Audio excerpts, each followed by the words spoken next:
2, All 1. right, and we are recording. So, All right. thank you all for coming. We are the Bridgeport Linux user group. We're a group focused on open source software, Linux in general, and any topics around that. We just like to have discussions, show off cool things that we may have found, and we always invite new folks that have something interesting they'd like to discuss that's free and open source to bring that to us, and we'd love to have you present. And with that, today Ray will be bringing us back to some of the basics of open source software and running us through installing Linux on a system. Take it away, Ray. Well, thank you, Keith. As Keith mentioned, my name is Ray. I work for Red Hat. And today the presentation is to install Linux on a system. Since I don't have the ability to share and install on a bare metal machine, what I'm going to do today is I will install in a VM. Right? So we're going to run through a little bit of the logic, and then I'll kick some of it off, and you can see how that logic lines up with what it's asking you during the installation. I do have a couple commands in there, just in case you're curious about how to get an ISO onto a disk or USB drive or something to that effect. A little bit, make your life a little bit easier. In this particular scenario, I have Virtual Machine Manager on my system, and we'll be doing a direct install from ISO instead of creating a bootable USB and then plug it. So anyways, what is Linux? I've added a couple of links down here, and at the end of this presentation, if you can shoot your email address to Keith, and I will send out a PDF, or I'll just send out a PDF and Keith can email it out to everyone of this mirror board. The mirror board itself is just a kind of a visual representation or a whiteboard that I use quite often. So what is Linux? It's an open source software.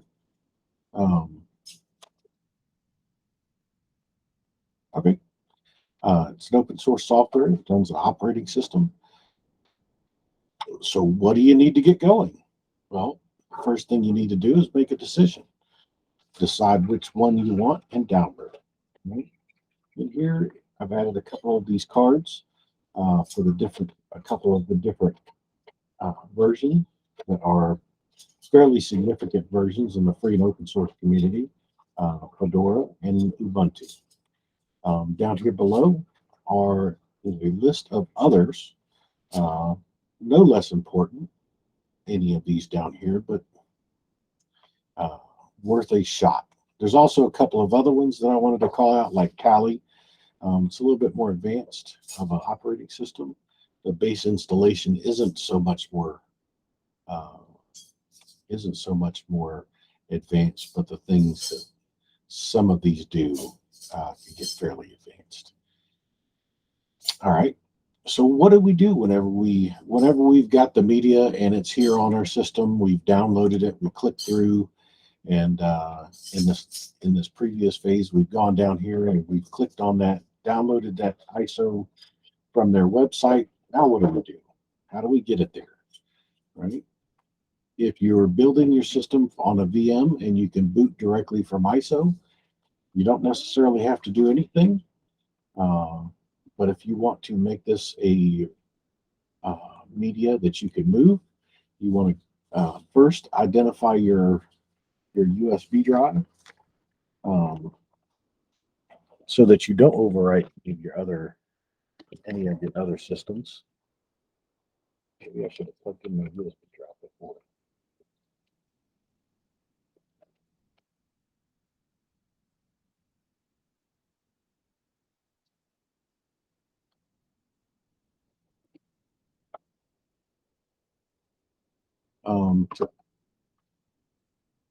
To identify the device that you want to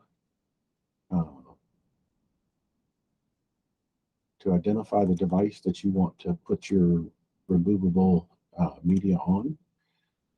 I happen to know that this SDC is the disk partition that comes up whenever I plug in my external USB drive.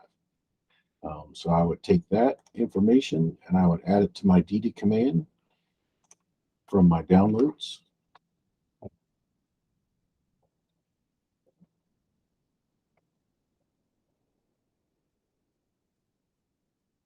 And I would find my find one of my ISOs. Here's one of my rel ISOs. I would just add that to that command, right? To the ISO, your output file, dev, device, IE, SDA, SDB.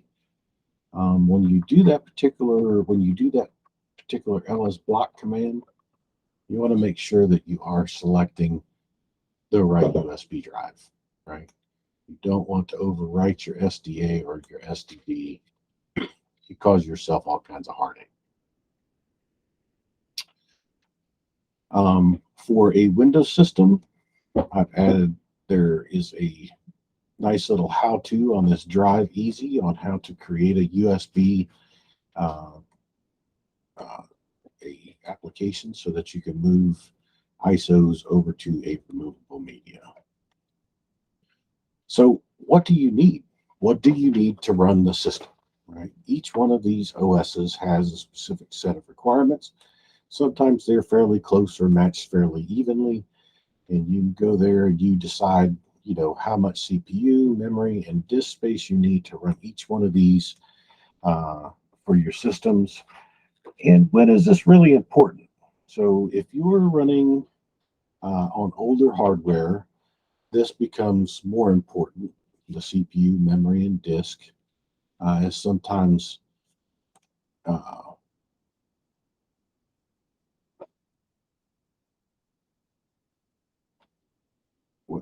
is the resolution too low or too high for it for the share, Patrick? I had to turn the resolution up because it was really blurry, but I was wondering if you could make the font a little bit bigger in your terminal window, please. Sure. It's just a really, really small on my screen.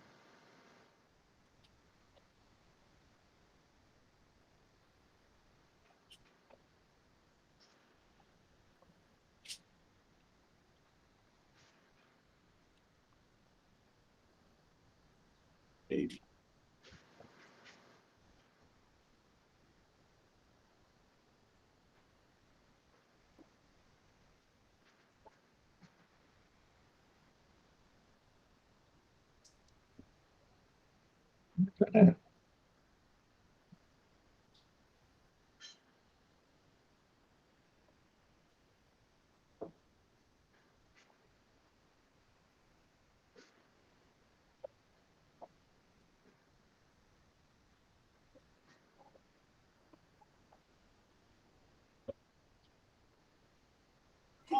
I think you can just click in the window and use your mouse wheel to make it go bigger, Ray. Like a control and then mouse wheel. I was trying that a little bit ago. It just scrolls. Huh. Well, I guess maybe I'm wrong.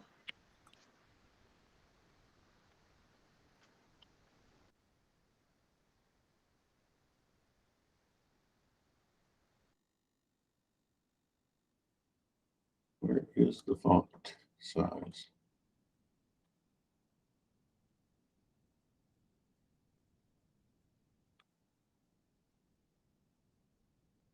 Control plus plus.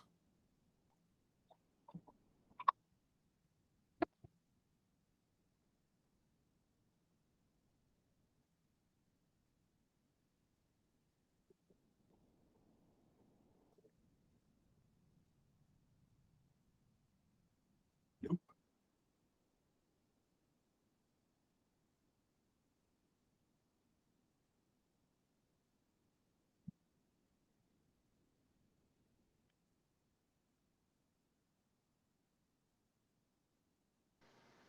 It looks like if I hold the control button and pull the mouse wheel back towards me, it zooms in. So I think I'm good now. Thanks. I think he's got it anyways. It looks good now, Ray. Alrighty.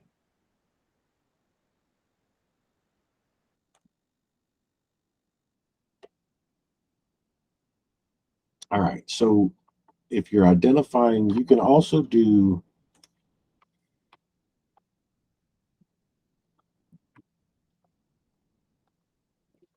so if you're really not sure which device is your hard disk drive or which device you just plugged in, you can do DMESG and you can look and it will tell you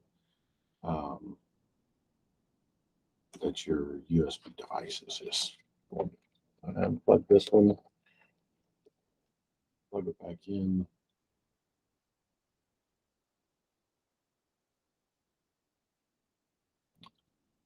And in here somewhere, it should tell me what device ID it is. Somewhere. Or maybe I'm taking it for granted.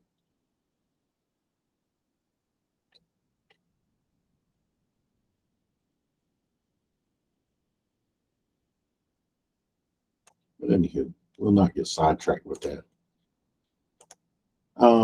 But anyways, so for older systems, your CPU, memory, and disk are going to be very important for your evaluation of Linux, especially if it's on older systems. For the newer systems, most any system within the last 4 years will run these later versions of Linux, and in some cases, much older systems.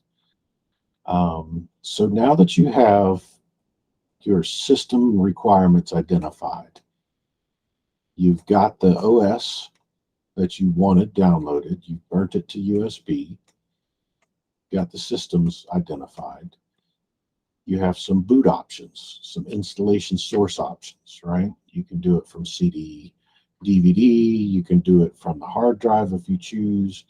You can put this out on an HTTP server and install from there, or on an NFS server. And then the last decision you need to do is if you have multiple disks, or maybe you have a multiple operating system, so you want to run Windows and Linux, knowing what OS disk and your network and your installation options so that you could do a dual boot would be very important. And so with that, let's move to the actual, a little bit of a demo of installing. And this will be fairly similar, other than the fact that here I'm going to do a boot from ISO image or CD-ROM. If you were doing your own, like a laptop, and you had external media, then you would make sure that you could do boot from USB, follow these how-tos or guides, and then you would just boot your system. Sometimes you have to select your boot menu for your particular platform. Sometimes it's F2, sometimes it's F12. I am going to choose ISO or CD-ROM for the install media. I do have this pre-downloaded. We'll browse for the local. I'm going to do Ubuntu 2204 desktop AMD 64 ISO. And that'll be my boot media. You can alternately select your boot install, option there. We'll give 8,000 for memory, 4 for CPUs. And this would be just like looking at your system. You would identify how many CPUs, how much memory you have. In this particular case, I'm just going to tell this VM that I have a certain amount. I don't want it installing outside of my varlib images, so I'll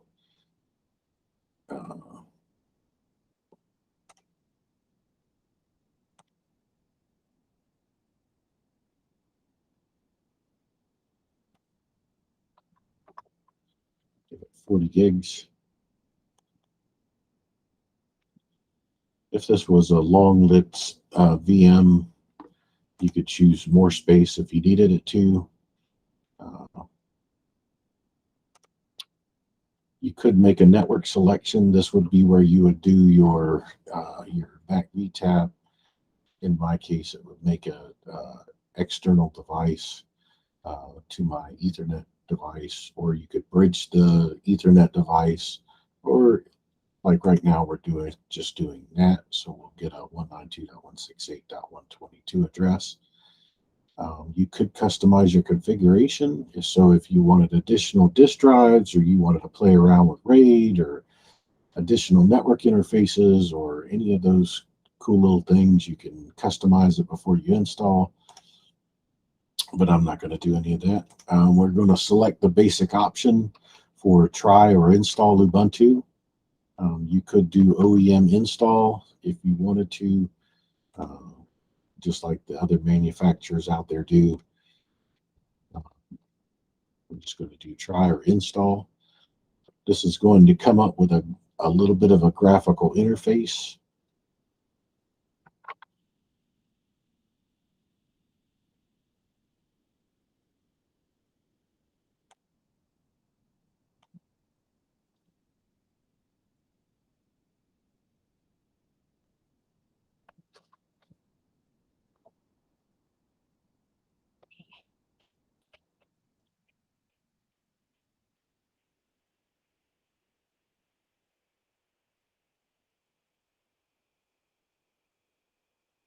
If you were on a traditional system, this would be the same image that you would see via your desktop and your monitor. We're just going to leave it on the default English. You can select a different keyboard layout. We're going to do the minimal installation with the web browser and basic utilities. We don't want to do the, if you're going to keep this system around for a long time, you can download updates while installing. I'm not going to do that.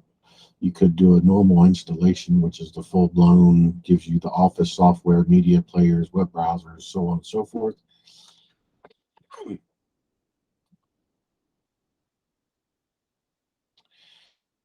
This here is where, if you're going to do a dual boot, you would have to evaluate your options at this particular part and select the partitions that you wanted to do.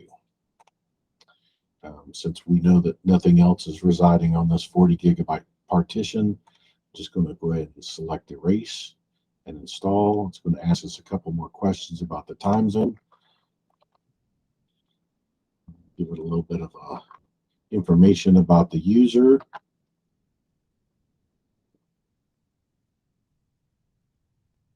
You can set this up for Active Directory or LDAP right off the get-go. You can tell it whether or not you want it to prompt for your login or not. And then away it goes. All right. So at this point, we got a couple minutes while this finishes up. Are there any questions out there?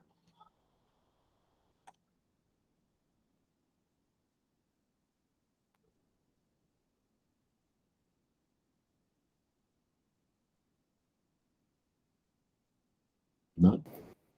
No, I don't have any questions. All right. I hope I haven't been on mute this whole time.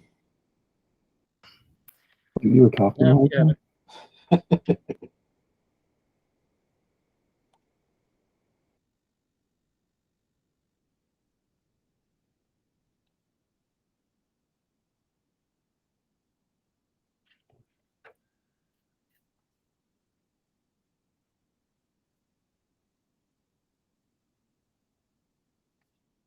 Has anybody been doing any maker stuff, 3D printing stuff? I got out of the 3D printing game. I got too frustrated with my 3D printer and I returned it to Amazon. Really? Which one did you? Yeah. I had the Ender Pro. It was the Ender Pro V2, I think. Huh. Or just no, it was the Ender 3 V2. Huh. That's what I had. Yeah, I just couldn't get it going. I mean, I got one solid print out of it, and after that, I could not get it calibrated again. And it was about a total of 2 weeks sitting there, leveling the bed, doing test prints, re-leveling the bed, doing test prints, and it just freaked out.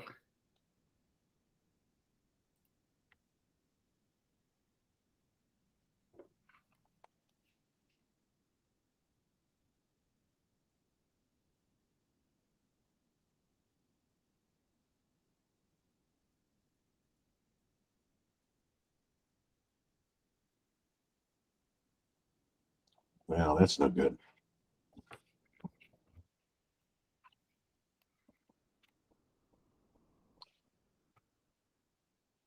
Yep, it was one of those things. Yeah. Gary's his calibrated fine, and other folks have had no problems, but it may have been just in the way I put mine together. I might have had either the y-axis or something, the z-axis, I mean, might not have been correctly leveled, or something was too tight, but I got annoyed with it and lost interest and sent it back. Huh. That's not good.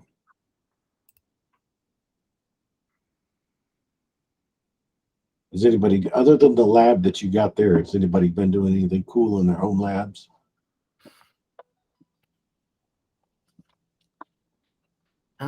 Nothing on my end.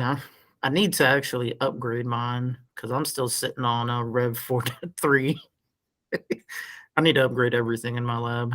I got kind of lazy with it. Well, unfortunately, they're doing away with the Rev. Yeah.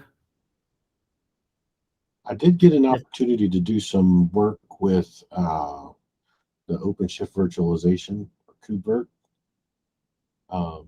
at a very focused project that I was on recently. And that was super cool.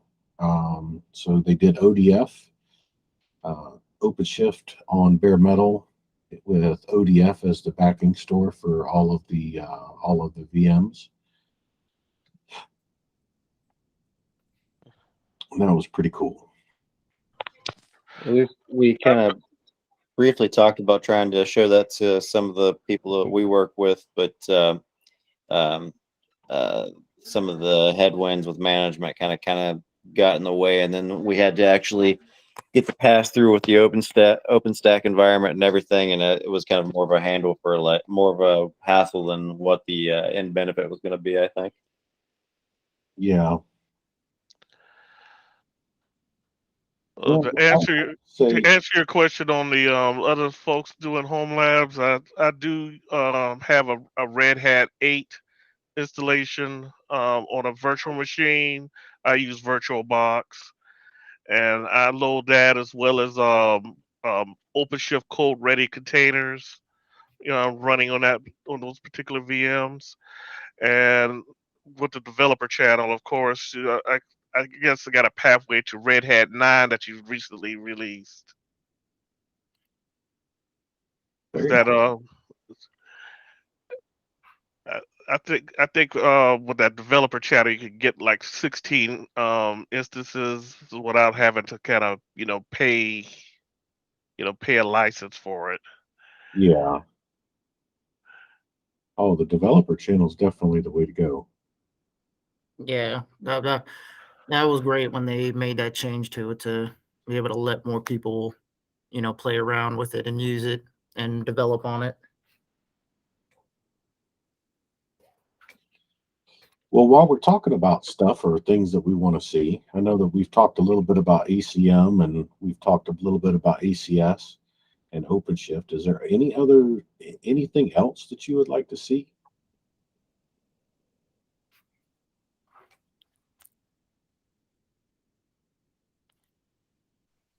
I'm always a sucker for anything Ansible related. Well, Ansible hurts my feelings.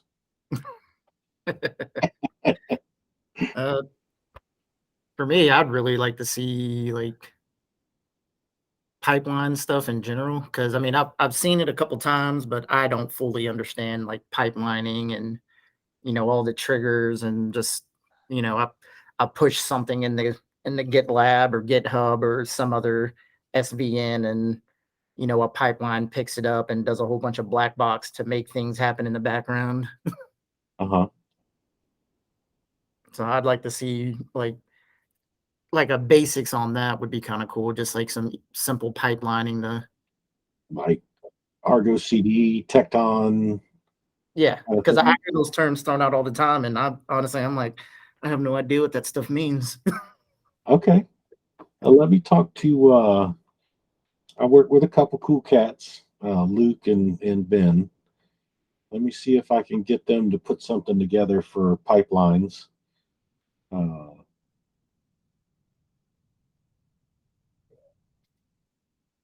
then see if we can get them to do presentation. I'm sure I could coerce them. Yeah, Are that'd you be cool. running this VM in the cloud, by the way, or are you running it locally on your machine through a hypervisor? I'm running it locally via KVM. Okay. My internet connection here is too slow to do any of this really out in the cloud, and I don't have Yeah, I was wondering. I saw that some cloud providers like I think it's Vultr, VULTR. They allow you to upload ISOs into the cloud and run VMs, but I didn't know if you had any experience with that. I have done AWS where we've provided our own image, but I don't have my own personal account just to create VMs. So at this point, it is done installing. It didn't take too long. What, 5-6 minutes?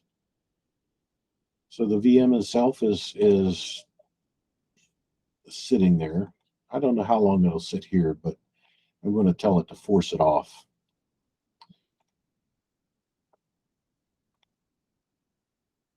It's going to come up, boot from its hard disk, and then we'll get the login prompt.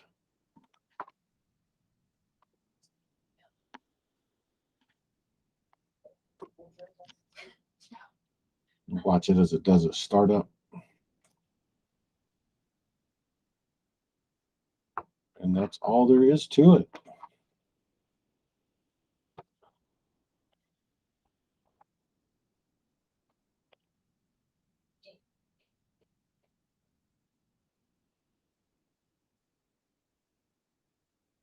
And now we've got our own little VM, and it wants us to do all kinds of nifty stuff. Send them info and whatnot. It's a fully functioning system you could have installed on your laptop or your desktop. Are there any questions about getting those installed?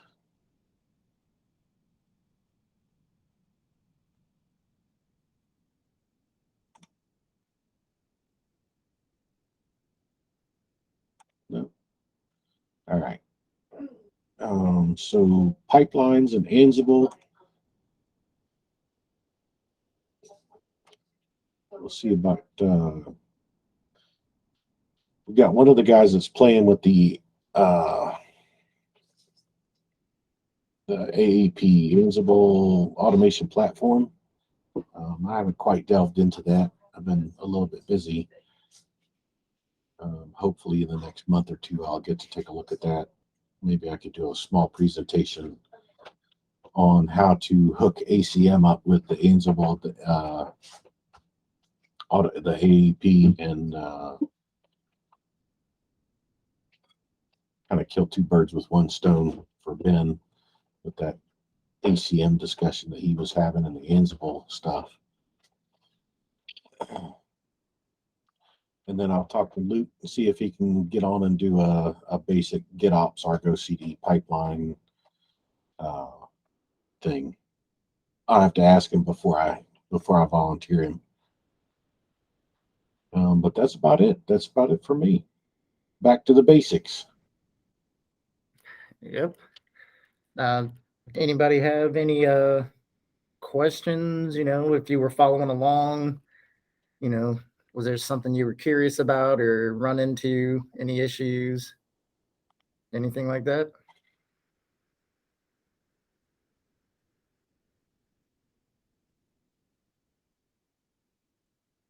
All right, cool.